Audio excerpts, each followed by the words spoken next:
Bonjour tout le monde, je m'appelle Charlie, j'ai 27 ans. Je fais de la musique dans mon studio en appartement à Lyon, sous le nom de Explorer of the Humankind. Quand je dis que je fais de la musique, en fait je compose. Chez moi j'ai des synthés, des drum machines, des enceintes, et tout ça me permet de composer des morceaux chez moi, tout seul, en totale autonomie.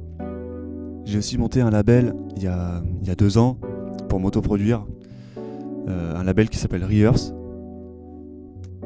Et donc il y a 2 ans, quand j'ai monté ce label, en fait le but de monter ce label c'était de produire une cassette avec ma musique dessus.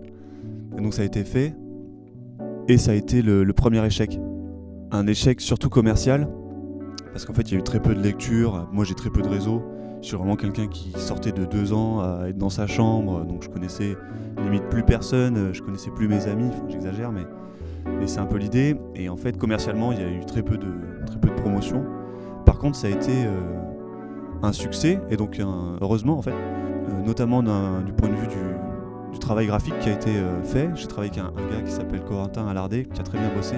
On a pris le temps de travailler les idées, et j'étais très content de ce qui avait été fait. Et d'un point de vue musical aussi, moi j'ai passé du temps, et il y a quand même une certaine qualité auditive et visuelle qui se dégage de cette release-là, qui était quand même gratifiante.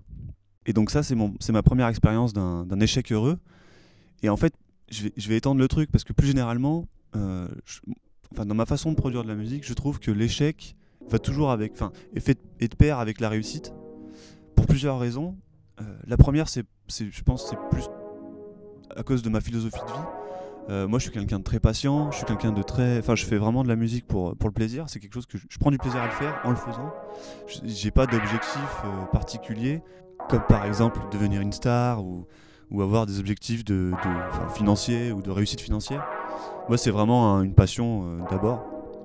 Et du coup, chaque échec, par exemple, je vais me lever le matin, je vais essayer de composer, je vais arriver à rien, je vais pas être inspiré.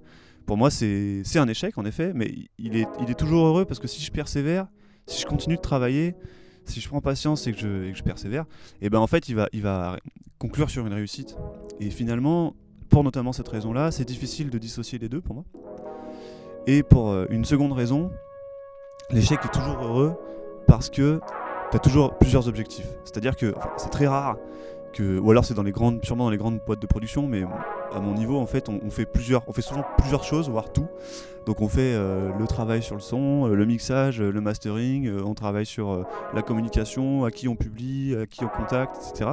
Et en fait tu vas avoir c'est des projets qui sont multi-objectifs, et tu vas avoir des échecs, tu vas pouvoir échouer sur 1 ou 2 objectifs, mais tu vas forcément, ou pas, mais tu vas généralement réussir au moins sur 1 ou 2 autres. Et du coup, c'est pas totalement un échec, c'est pas totalement une réussite, mais c'est un peu un échec et un peu une réussite. Pour ces 2 raisons, je dirais que les deux vont bien de pair.